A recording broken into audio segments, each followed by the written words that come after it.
Dear students, আজিৰ ক্লাছত আমি ক্লাছ 7 এছামিজৰ লেসন নম্বৰ 3 টো চাম। ইয়াৰ নামটো আছে পণ্ডিত আনন্দৰাম বৰুৱা। আনন্দৰাম বৰুৱাৰ বিষয়ে পুৰা লেসন ধুনীয়াকৈ দি আছে। তেওঁ যে ক'ত জন্ম পাইছে, কি পঢ়িছে, ক'ত কি কাম কৰিছে, কি লিখিছে, গোটেইখিনি সেইটো আমাৰ তেওঁৰ ওপৰতে লেসনটো আছে। ঠিক আছে, গোটেইখিনি আছে ইয়াতে চাই ল'ব আপোনালোকে। আকৌ তাৰ পিছত তেওঁৰ জানো আহা বুলি আছে, কেইটামান শব্দবিলাক আছে তেওঁৰ বিষয়ে। ঠিক আছে, নেক্সট আছে আকৌ আপোনাৰ মেইন পইণ্টটো মানে ভাষা কলা সংস্কৃতিৰ কাৰণে সংস্কৃতি কাম কৰিছিল তেওঁ সেইখিনি আছে ইয়াতে। 1989 তেওঁ কি হৈছিল, ৰাজ্য চৰকাৰে অনুষ্ঠান প্ৰতিষ্ঠা কৰিছে আৰু ইংৰাজী নামটো আছিল কিন্তু Anandaram Barua institute of language art and culture Assam. আৰু সেইখিনি আপোনাৰ এবিলেক বুলি কোৱা হয় হা, সমাজত জনা হয় কি এবিলেক। ঠিক আছে, তাৰে পিছত এইখিনি ইম্পৰ্টেণ্ট পইণ্ট আছিল। আকৌ এইখিনি চাই পেলাই মই বেছি কথা নকওঁ। ইয়াৰ পিছত আমি কুৱেশ্যন আনচাৰটো চাম। এইখিনি আমাৰ কুৱেশ্যন আনচাৰ ইয়াৰ পৰা আৰম্ভণি হ'ব। ঠিক আছে, প্ৰথম কুৱেশ্যনটো দিছে পাঠটো শুদ্ধ আৰু স্পষ্টকৈ পঢ়া, সেইটো ভালকে পঢ়িব আপোনালোকে, এইটো আপোনালোকৰ কাম আছে। নেক্সট আছে উত্তৰ দিয়া। প্ৰথম কুৱেশ্যনটো আছে আনন্দৰাম বৰুৱা নহয়, তেওঁৰ জন্ম ক'ত হৈছিল। But before starting my class, welcome to my YouTube channel Exam Jyoti. Now let's start the class. প্ৰথম কুৱেশ্যনটো আছে আনন্দৰাম বৰুৱাৰ জন্ম ক'ত হৈছিল। তেওঁৰ জন্মটো আপোনাৰ গুৱাহাটীৰ পৰা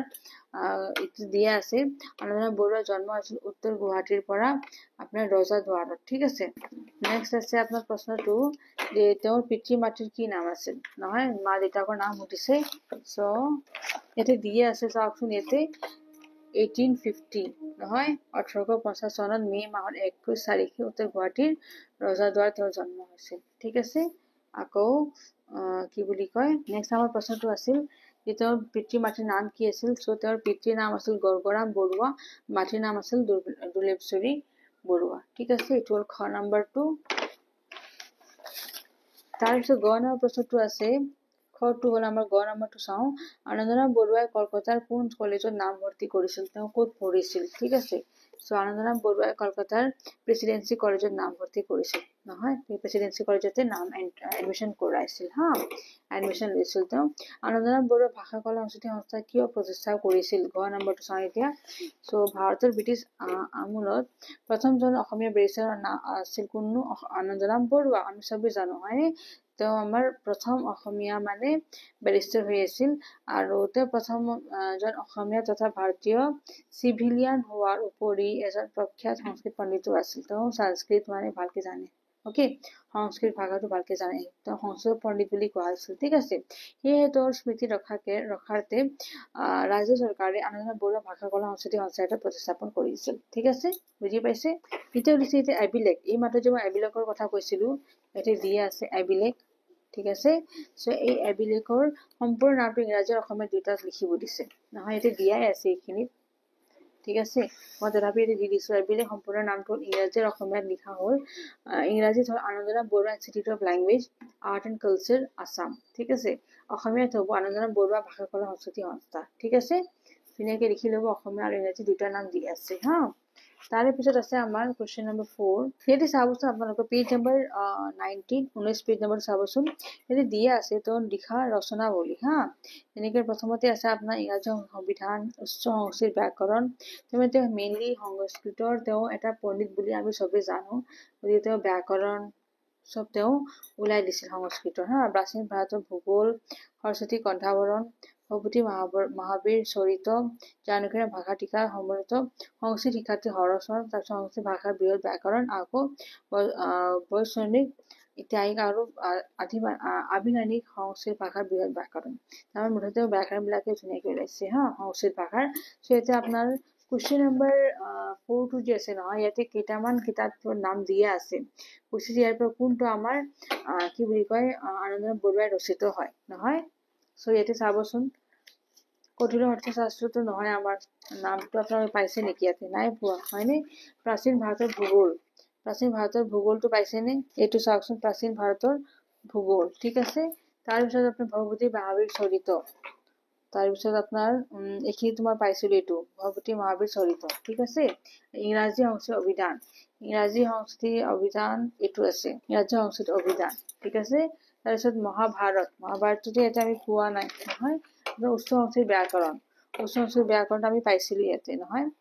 উচ্চ সংস্কৃত ব্যাকৰণটো হ'ব ইয়াৰে পৰা। উচ্চ সংস্কৃত ব্যাকৰণ এইটো দিয়া আছে। ঠিক আছে, তাৰ পিছত আছে সৰস্বতী কণ্ঠাৱৰণ সৰস্বতী কণ্ঠাৱৰণটো আপোনালোকৰ ইয়াতে মই ক'ৰবাত পাইছিলো ইয়েছ ইট ইজ হিয়াৰ সৰস্বতী কণ্ঠাৱৰণ ভাগৱতৰ দশম স্কন্ধ এইটো মই পোৱাই নাই ইয়াতে ঠিকে আছে তাৰে পিছত আপোনাৰ কি আছে সংস্কৃত ভাষাৰ বৃহৎ ব্যাকৰণ সংস্কৃত ভাষাৰ বৃহৎ ব্যাকৰণ এইটো ইয়াতে আছে আকৌ সংস্কৃত শিক্ষাৰ্থী সহস্ৰটো ইয়াতে আছে এইটো গতিকে এইবিলাক হ'ল 1 2 3 4 5 6 7 এই 7টা নাম হৈছে আপোনাৰ কিহৰনো তেওঁ ৰচনা কৰা কি বুলি কয় পুথি ওকে আৰু নামঘোষাটো তেওঁৰ নহয় আমি সবেই জানো ইয়াতে দিয়াই নাই ঠিক আছে গতিকে তেওঁৰ নহয় আমি যাবই জানো নামঘোষাটো কোনে কৰিছে ৰচনা হয়নে নেক্সট আমাৰ 5 নম্বৰটো আছে প্ৰশ্নটো আনন্দৰাম বৰুৱাই ICS পৰীক্ষাত উত্তীৰ্ণ হোৱাৰ পাছত বিলাসত হোৱা বয়সৰ বিতৰ্কত মিগ্ৰেণ্ট ডাফে দিয়া মন্তব্যটো নিজৰ ভাষাত লিখা এই 5 নম্বৰটো চাওঁ আমাৰ 4 নম্বৰটো হ'ল 5 নম্বৰটো চাওঁ আনন্দৰাম বৰুৱাই ICS পৰীক্ষাত উত্তীৰ্ণ হোৱাৰ পাছত বিলাসত হোৱা বয়সৰ বিগত মিগ্ৰেণ্ট ডাফে এই বুলি মন্তব্য আগবঢ়াইছিল যে তেওঁলোকে ICS পৰীক্ষাৰ নিয়মাৱলী নিৰ্ধাৰণ কৰোঁতে এই পৰীক্ষাৰ নিয়মাৱলী ভিতৰুৱা উদ্দেশ্যলৈ মন দিছে কিন্তু যিগৰাকী ছাত্ৰই সুদূৰ ব্ৰহ্মপুত্ৰ উপত্যকাৰ পৰা আহি ইমানবোৰ প্ৰতিযোগীৰ মাজেৰে সুখ্যাতিৰ সেই পৰীক্ষাত উত্তীৰ্ণ হ'ব পাৰিছে সেই ছাত্ৰসকলৰ ইচ্ছা আৰু আকাংক্ষাৰ বাটত তেওঁলোকে একো বাধাৰ সৃষ্টি কৰিব নিবিচাৰে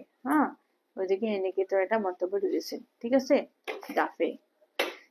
মিগ্ৰেণ্ট ডাফে ঠিক আছে নেক্সট আমি 6 নম্বৰটো চাওঁ আনন্দৰাম বৰুৱাৰ কৰ্ম জীৱনৰ বিষয়ে কেইষাৰিমান বাক্য লিখা তেওঁৰ বিষয়ে চাওঁ এতিয়া 6 নম্বৰটো আনন্দৰাম বৰুৱাৰ কৰ্ম জীৱনৰ বিষয়ে কেইষাৰিমান বাক্যটো লিখা হ'ল ICS পৰীক্ষা উত্তীৰ্ণ হৈ স্বদেশলৈ উপনীত আহি আনন্দৰাম বৰুৱাই শিৱসাগৰ জিলাৰ সহকাৰী মেজিষ্ট্ৰেট হিচাপে কামত যোগদান কৰে নহয় ইয়াৰ পাছত তেওঁ আপোনাৰ মহিংগ জিলাৰ সহকাৰী মেজিষ্ট্ৰেট আৰু কালেক্টৰ নিযুক্তি পায় ঠিক আছে ইমান চনত আপোনাৰ কি হয় নোয়াখালী জিলাৰ মেজিষ্ট্ৰেট হিচাপে নিযুক্ত হয় তাৰপিছত নোয়াখালীত থাকোঁতে তেওঁ স্ত্ৰী শিক্ষাৰ প্ৰচাৰৰ বাবে এখন বালিকা বিদ্যালয় স্থাপন কৰিছিল বংগদেশৰ আঞ্চলিক ভাষাৰ বৈষম্য আঁতৰ কৰিবলৈ বংগদেশৰ ভাষাবিদসকলে মান্য ভাষাত এখন অভিধানৰ ঠিক আছে অভিধানৰ প্ৰতিযোগিতাও প্ৰয়োজনীয়তা অনুভৱ কৰি এই কামৰ দায়িত্ব আনন্দৰাম বৰুৱা অৰ্পণ কৰিছিল নহয় সেই দায়িত্বটো কাক দিয়া হৈছে আনন্দৰাম বৰুৱাক ঠিক আছে যদিও তেওঁ তাক সম্পূৰ্ণ কৰিব নোৱাৰিলে কিন্তু তেওঁ পাৰা নাছিল অসমীয়া সাহিত্য জগতত তেওঁ বহুতো অৱদান আগবঢ়াই থৈ গৈছে ঠিক আছে অসমীয়া জগতৰ কাৰণে তেওঁ বহুত কাম কৰিছে আনন্দৰাম বৰুৱাই ঠিক আছে নেক্সট এতিয়া আপোনালোক 7 নম্বৰ কুৱেশ্যনটো চাবচোন অৰ্থবিলাক মিলাব দিছে যেনেকে আপোনাৰ অধ্যৱসায়টো কি হ'ব নেৰা নেপেৰা লাগি থকা কাৰ্য এইটো 1 নম্বৰটো হ'ব মন্থন মানে কি মথা বা ঘোষা কাৰ্য 2 নম্বৰটো হ'ব সুখ্যাতিটো কি হ'ব সুনাম বা আপোনাৰ যশস্যা তাৰপিছত 3 নম্বৰটো হ'ব তাৰে পিছত আছে আপোনাৰ 4 নম্বৰটো জাগত জিলিকা মানে কি অতি শুৱনি বা বহুতৰ মাজত চকুত পৰা 4 নম্বৰটো হ'ব তাৰপিছত আছে অৱদান মানে কি বৰংগনি বা অৰিহণা ঠিক আছে 5 নম্বৰটো হ'ব সংকল্পটো কি হ'ব আপোনাৰ কোনো এটা কাম কৰিবলৈ দৃঢ় ইচ্ছা 6 নম্বৰটো অপ্ৰত্যাশিত মানে কি আপোনাৰ কি হ'ব আশা নকৰা নহয় অপ্ৰত্যাশিত তাৰপিছত প্ৰতিযোগী মানে কি প্ৰতিদ্বন্দ্বী 8 নম্বৰটো হ'ব নিযুক্ত মানে কামত লগাব কামত নিয়োগ কৰা আৰু নিশ্চিত হ'ব জ্ঞানী ঠিক আছে সেই ধুনীয়াকৈ আপোনালোকে মিলাই ল'ব অৰ্থবিলাক ঠিক আছে নেক্সট আপোনাৰ জানোহা বুলি আছে ইয়াতে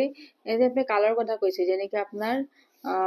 বৰ্তমান কাল অতীত কাল আৰু ভৱিষ্যৎ কাল যদি আছিল কৰিছিল হৈছিল এইবিলাক কি বস্তু বুজাব আপোনাৰ অতীত কাল বুজাব মানে বস্তুটো আছিল মই পঢ়িছিলো এইবিলাক কি বুজাব বৰ্তমান কাল বুজাব মানে আপুনি কৰি আছে আৰু কৰিম বা পঢ়িম এইবিলাক কি বুজাব ভৱিষ্যৎ কাল বুজাব ঠিক আছে তাৰমানে যোনটো কাল এতিয়ালৈকে হোৱা নাই কিন্তু কৰিব ওকে সেইখিনি ভৱিষ্যৎ কাল হ'ব মুঠতে কাল 3টা হয় ওকে বৰ্তমান অতীত আৰু ভৱিষ্যৎ কাল এতিয়া 8 নম্বৰটো কি কৈছে 10 ভাগ হৈ পাঠৰ পৰা অতীত কালৰ ক্ৰিয়াপদ কেইটা বাছি ওলাই দিব দিছে অতীত কাল কেইটা সেইখিনি মই দিছো আপোনালোকক ইয়াতে পাঠটো তোমালোকে নিজে পঢ়িবা এইখিনি বস্তু নিলিখিলেও হ'ব ওকে ঠিক আছে তলৰ পাঠবোৰৰ পৰা অতীত কালৰ ক্ৰিয়াপদ কেইটা বাছি উলিয়াই লিখা হ'ল যেনেকে হৈছিল নাছিল দৰ্শাইছিল ফলিয়াইছিল পাৰিছিল পঠিয়াইছিল আছিল কৰিছিল লৈছিল নোৱাৰিলে লিখিছিল গ'ল এইবিলাক হৈছে কিনো অতীত কাল মানে বস্তুটো হৈ গৈছে নেক্সট আমাৰ 9 নম্বৰটো আছে খাইতে পুৰ কৰা কালি মই গুৱাহাটীলৈ কি হ'ব কালি মই গুৱাহাটীলৈ গৈছিলো ওকে খেলিছে একচুয়ালি ইয়াতে আপোনালোকৰ কি বুলি কয় খেলিছে আপোনাৰ প্ৰেজেন্টটো হৈ যাব আকৌ আপোনাৰ অতীতো হৈ যাব মানে খেলিছিল বস্তুটো কিন্তু খেলিছিল হৈ যাব মুঠতে গ'লে খেলিছে আপোনাৰ বৰ্তমানতে আহি যাব ঠিক আছে নেক্সট আমাৰ 10 নম্বৰটো কি কৈছিলো পাঠৰ পৰা বিশেষ্য বিশেষণ সৰ্বনাম ক্ৰিয়াপদ বিচাৰি উলাই লিখিত বইটো লিখা বইটো লিখিব দিছে ঠিক আছে সো এটা আমি কেইটামান বিশেষ্য শব্দবিলাক মই দিছো এনেকৈ অসম জীৱ ভাৰতীয় প্ৰশাসনিক সেৱা পৰীক্ষা বয়স বিলাত পাৰ্লামেন্ট আছে ব্ৰিটিছ সদস্য কি আছে মিগ্ৰেন্ট নহয় আইসিএস পৰীক্ষা কান ছাত্ৰ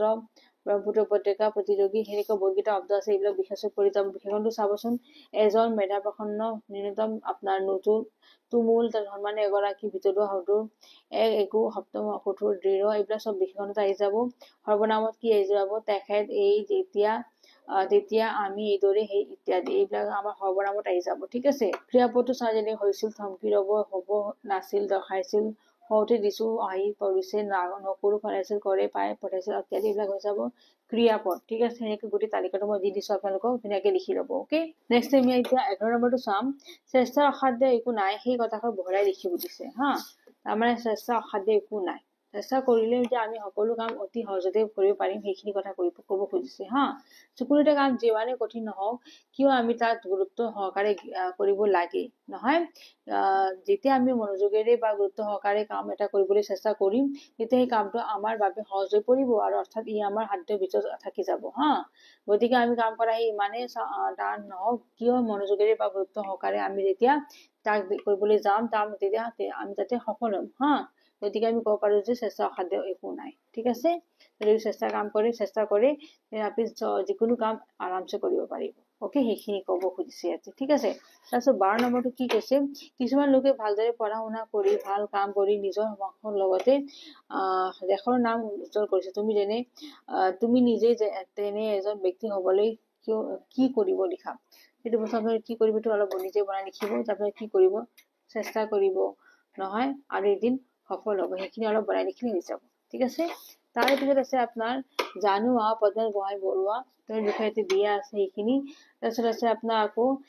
হিতানাথ ব্ৰহ্মচৰ্যৰ বিষয়ে দিয়া আছে বিভিন্ন ক্ষেত্ৰত যেনে সাহিত্য কলা গীত গোৱা বাদ্যযন্ত্ৰ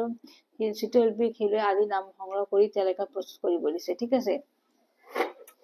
সো এটি চাওকচোন আপোনালোকৰ লক্ষ্মীনাথ বেজবৰুৱা আপোনাৰ বেণু মিশ্ৰ তাৰপিছত আনন্দন বৰুৱা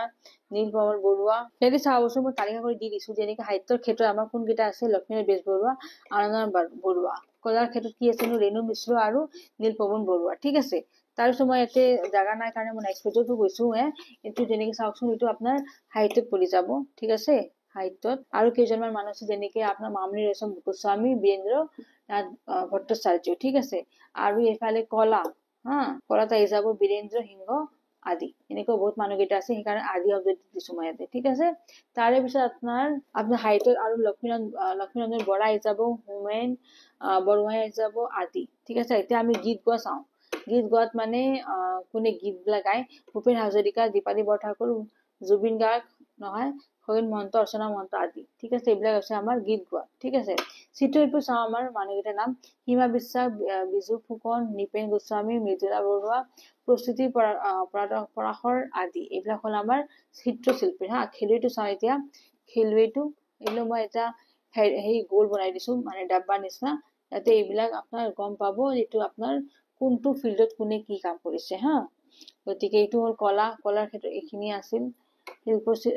এইবিলাক আহি গ'ল নহয় এতিয়া খেলুৱৈটো চাওঁ শিৱ থপা মিঠু বৰুৱা নহয় এলভিছ আলী হাজৰিকা দীপাংকৰ ভট্টাচাৰ্য ৰিয়ান পৰাগ হিমা দাস আদি ৰিয়ান পৰাগ নামটো শুনিছে আপোনালোকে বৰ্তমান আমাৰ ইণ্ডিয়া খেলৰ কাৰণে ইণ্ডিয়া টিমত খেলি আছে হয়নে গতিকে আপোনালোকে এইটো আমাৰ অসমৰ পৰাই হয় গতিকে জানে এইটো হয়নে নেক্সট আছে আমাৰ জানো আহা মৰ্কি পানিনি নহয় ইয়াতে আপোনাৰ এইখিনি অলপ চাব লগা আছে এইটো আপোনালোকে পঢ়িব বহুত ইম্পৰ্টেণ্ট পইণ্টছ হয় এই বস্তুটো কি আছে এটা ব্যাকৰণ নামৰ কিতাপ আছে সেইটো হৈছে আপোনাৰ অষ্টাধ্যায়ী নহয় এইটো মৰ্ষ পানিনি লিখিছিল প্ৰণয়ন কৰিছিল আৰু এইটো ভিতৰত মানে বিশ্বৰ ভিতৰত স্বীকৃত বিজ্ঞানসন্মত ব্যাকৰণ পুথি হয়নে এনেকৈ গোটেইখিনি পঢ়ি চাব আপোনালোকে ওকে তাৰে পিছত আপোনাৰ আছে 14-15টো কোৱেশ্চন যে আছে এইটো আপোনালোকে নিজে কৰিব চেষ্টা কৰিব আৰু ইয়াৰ লগত মই ভিডিঅ'টো আজি ইয়াতে ফিনিশ কৰিলো যদি ভিডিঅ'টো ভাল পাইছে আপোনালোকে প্ৰেছ কৰিব লাইক বাটন ওকে আৰু সাবস্ক্ৰাইব যদি কৰা নাই কৰিব exam Jyoti thanks for watching জয় হিন্দ